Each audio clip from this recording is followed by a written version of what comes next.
Ma'am gall bladder stone एखाद्याला कळालं किंवा गॉल ब्लॅडर स्लज एखाद्याला हो. कळालं, सगळ्यात पहिलं सर्जनला भेटल्यानंतर तिथून एक रिव्हर्स डायरेक्शन गाडी जाते की मी काहीतरी दुसरं गोळ्या औषध घेऊन बघतो. त्याच्यामध्ये असतो की आर्सेडिकोलिक ऍसिडची मेडिकेशन असतात, आपल्याकडून घेण्याचा प्रयत्न करतात किंवा दुसऱ्या पॅथीकून मेडिसिन घेतात. हो. मॅम ह्याचं कितपत आपणाला फायदा होऊ शकतो? हो. आणि तुम्ही बोलूनच गेलेले आहेत की तसं बघितलं नाही म्हणून, त्याचे नेमकं रिझल्ट काय असतात आणि हे नेमकं मानसिकता का बरं आहे असं होण्याचं इतकं सगळं असताना सुद्धा?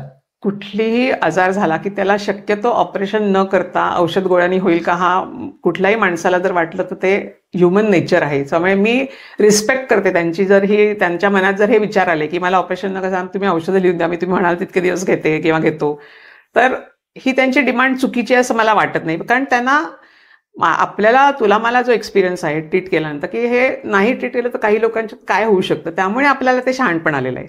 पण त्या पेशंटला ते शहाणपण आलेलं नाही आणि साहजिक आहे ते. त्यामुळे असं म्हणलं तर मी अजिबात रागवत नाही त्यांच्यावर. म्हटलं तुम्ही म्हणताय ते तुमच्या दृष्टीने बरोबरच आहे, पण तसं करून परमनंट आपल्याला त्याचं उत्तर मिळणार नाहीये आणि त्याची ही कारणं आहेत आणि मी काय काय बघितलेलं आणि हे होऊ शकतं. त्यामुळे तुम्ही ह्याचा जरूर विचार करायला पाहिजे. म्हणजे हरकत नाही, तुम्हाला आता वाटत असेल तुम्ही घ्या, तुम्हाला कुठली होमिओपॅथीचे काय औषध आहेत, पण त्याच्यावर वॉच ठेवून राहा. जरा जरी त्रास झाला तरी तुम्ही परत यायला पाहिजे आणि ते कॉम्प्लिकेशन करायच्या आधी आपण त्याचं परमनंट त्याचं सोल्युशन काढायला पाहिजे.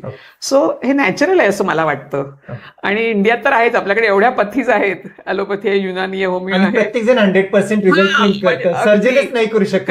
करेक्ट सर्जन नाही करू. So we have to give that chance. Human being psychology आहे. अगदी. जर त्यांना सर्जरी कन्व्हिन्स होत नाहीये आणि त्यांना असं वाटतं की मी ट्राय करून बघावं, मग त्या गोष्टीसाठी वाईट नाहीये, फक्त इतकंच की वॉक करायचं की हा तुम्ही फॉलोअप मध्ये राहा, म्हणजे असं हे करू नका. ओके.